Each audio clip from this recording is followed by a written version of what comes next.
Assalamualaikum warahmatullahi wabarakatuh. Barudak anu soleh tur solehah. Kumaha kabarna? Damang. Mudah-mudahan orang sadaya aya dina kaayaan sehat walafiat.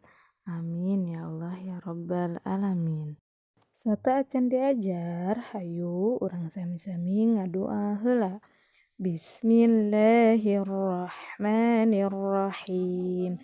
Rabbi zidni ilman warzuqni fahman birahmatika ya arhamar rahimin. Bahasa Sunda dinten ayeuna nyaeta pangajaran katujuh. Miara ingon-ingon jeung tutuwuhan. Memelihara hewan dan tumbuh-tumbuhan.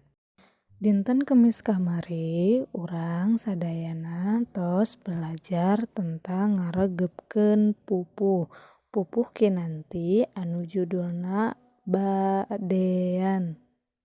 Dangukeun sakali deui nya.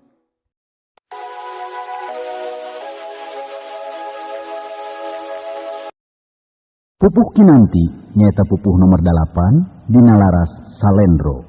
Budak letik bisa ngapung, babaku ngapung ngapeuting, huriling ka kalayangan, neanganu amis-amis, sarupaning bungguahan, naon bae nu kapanggih.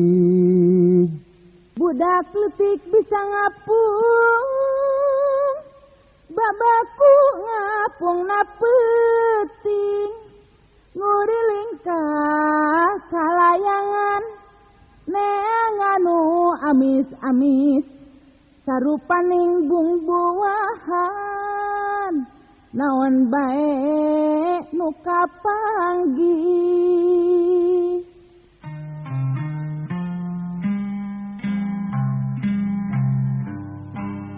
Ari berang ngagarantung, tinuh dina dahan kai, bisa rada patembalan, nu kitu naon ngaranna.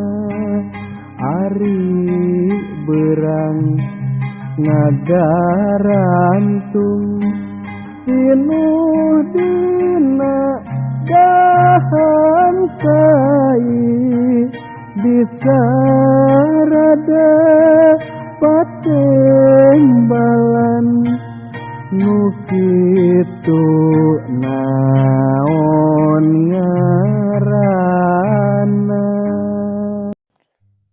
Pupuh kinanti teh nyaeta salah sahiji pupuh anu ngawangun ugeran atau puisi tradisional anu kauger ku guru wilang jeung guru lagu.